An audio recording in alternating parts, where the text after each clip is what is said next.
ঝগড়ার পর শাশুড়ি মাকে বললাম, আপনার জন্য অতিরিক্ত আর একটি টাকাও খরচ করতে পারবো না। কথাটা শুনে আমার গালে ঠাস করে এক চড় মেরে দিলেন আমার মা। লেখাপড়া শিখিয়েছি এই জন্য? এত বড় হয়েও জানো না কিভাবে একজন মাকে সম্মান করতে হয়? ছি, এত অধঃপতন তোমার! শাশুড়ির সামনে মায়ের হাতের চড় খাওয়াটা আমাকে লজ্জায় মাটিতে মিশিয়ে দিচ্ছে। না পারছি তাদের সামনে থেকে চলে যেতে, না পারছি কিছু বলতে। আমার নিজেকে কেমন নিথর মনে হচ্ছে। শাশুড়ির দিকে তাকিয়ে, বাঁকা চোখে তাকিয়ে মনে মনে বললাম, এবার তোমাকে বাড়ি ছাড়া করব। বাকি চিন্তা করার আগেই আমার গালে ঠাস করে আরেকটি থাপ্পড় পড়ল। হতবম্ব হয়ে গেলাম।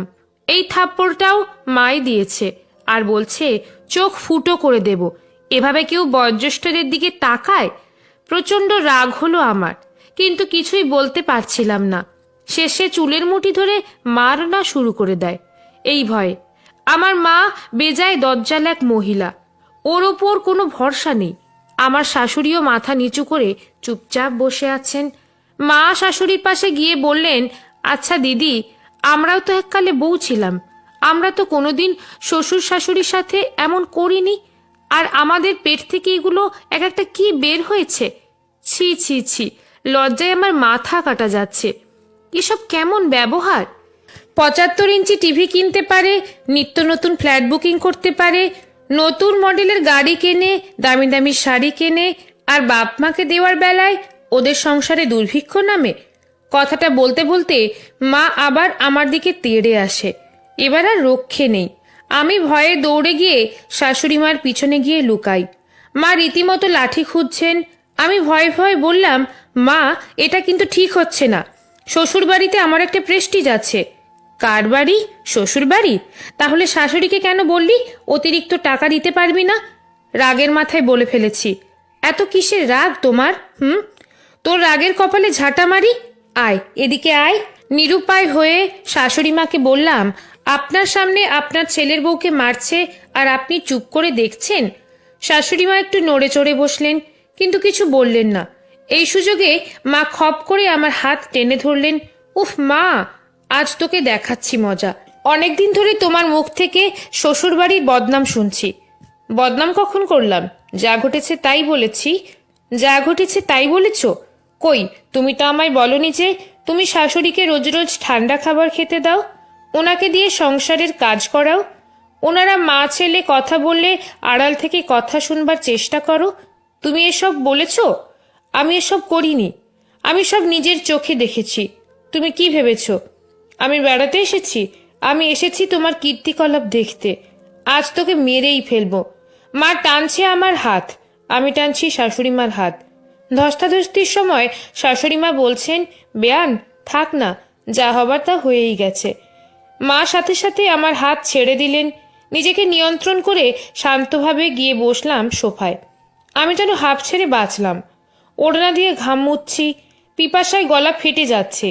পাশ থেকে লুকিয়ে কাজের মেয়ে আমায় দেখছে। আমি ইশারায় ওকে সরে যেতে বললাম। ধীরে ধীরে টেবিলের কাছে গিয়ে গলগল করে জল খেয়ে নিলাম। মা মৃদুস্বরে বলছে, আমার ছেলেটা যখন বউ নিয়ে আলাদা বাড়িতে গেল, আমার খুব কষ্ট হচ্ছিল। অত বড় একটা বাড়িতে একা থাকতে দম বন্ধ লাগতো। রাতের পর রাত ঘুমাতে পারিনি।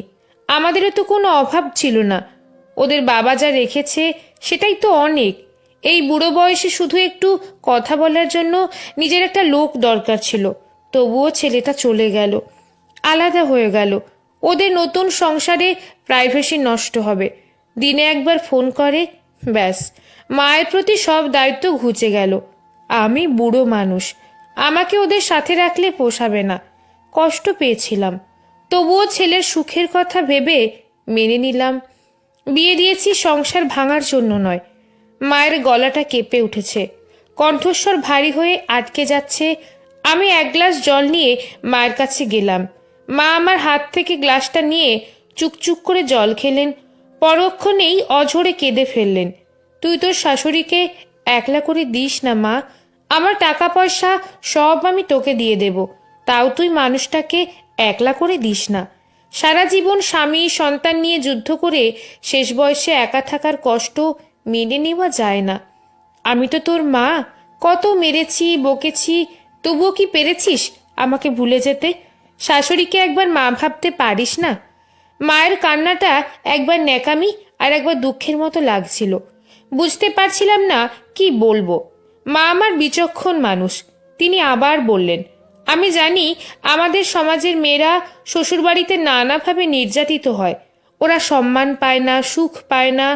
ওই নির্যাতিত বউটার পাশে দাঁড়ানো আমাদের সবার যেমন কর্তব্য, তেমনি তোদের মতো বউদের হাত থেকে যে শ্বশুর শাশুড়ি নির্যাতিত হয় তাদের পাশে দাঁড়ানোও তো আমাদের কর্তব্য। বল, তুই আমার মেয়ে বলে আমি তোর অন্যায় মেনে নেব, এটা কি ঠিক হবে? তোর দাদা বাড়ি থেকে চলে যাওয়ার পর তোর শাশুড়ির সাথে আমার রোজ কথা হতো।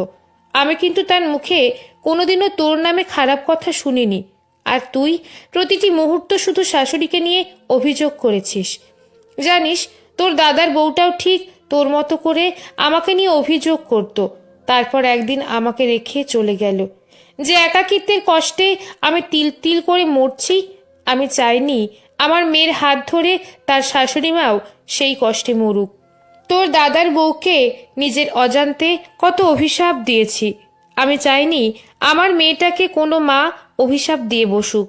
আমার মতো তোর শাশুড়ির তো আর বিশাল সম্পত্তি নেই, ভয় হচ্ছিল তোরা যদি তাকে বৃদ্ধাশ্রমে রেখে আসিস। আমরা সত্যি শাশুড়িমাকে বৃদ্ধাশ্রমে রাখার প্ল্যান করছি। এতে অবশ্য সুজয় রাজি ছিল না। অনেকটা জোর করে কৌশলে শাশুড়িমাকে দিয়েই সুজয়কে বলিয়েছি তিনি বৃদ্ধাশ্রমে থাকতে চান।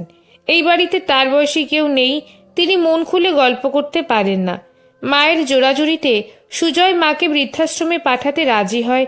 আমার শাশুড়িমা যে সত্যি আমার মাকে আমার সম্পর্কে বানিয়ে বানিয়ে খারাপ কিছু বলা তো দূরে থাক, যতটুকু খারাপ তার সাথে করেছি সেটুকুও বলেনি, তা মায়ের কথা শুনেই বুঝতে পেরেছি।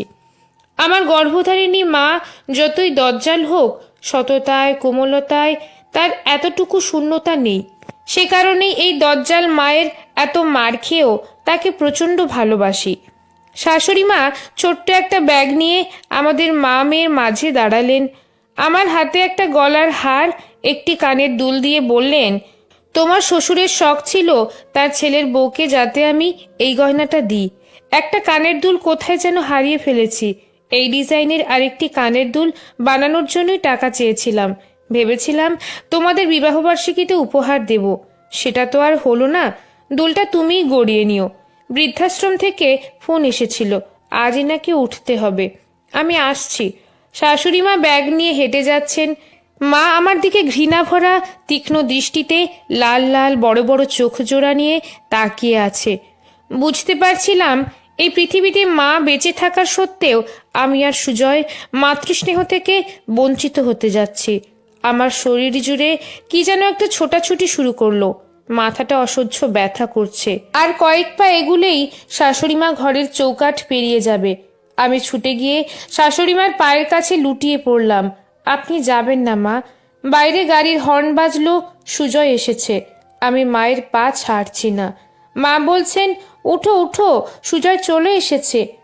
আমি তবুও ছাড়ছি না। সুজয় ঘরে ঢুকে আমাদের অবস্থা দেখে মা হাসতে হাসতে বলে উঠলেন, তোর বউ কেমন পাগলামে শুরু করেছে দেখ। আমাকে ছাড়া নাকি ও থাকতে পারবে না, তাই বৃদ্ধাশ্রমে যেতে দিতে চাইছে না। ও তো ঠিকই বলেছে মা, তুমি শুধু শুধু জেদ করছো। আমাদের সাথেই থেকে যাও না। দেখি মা, পা ছেড়ে একবার উঠো। আমি উঠে দাঁড়িয়েছি। লজ্জায়, ঘৃণায়, অনুতাপে সুজয়কে সমস্ত সত্যিটা জানিয়ে দেবার জন্য উঠে দাঁড়িয়েছি। আমি যেই বলতে গেলাম সুজয়, মা আমাকে থামিয়ে বুকে জড়িয়ে বললেন, বড় ভাগ্য করে এমন বউ পেয়েছিস সুজয়, ওকে যত্নে রাখিস। সুজয় নিত্যদিনের মতো ফ্রেশ হতে যায়। শাশুড়িমা আমার চোখের জল মুছতে মুছতে বললেন, সংসারের সব মেয়েলি ব্যাপার পুরুষদের বলতে নেই। আমি সুজয়ের মা, তুমি ওর স্ত্রী।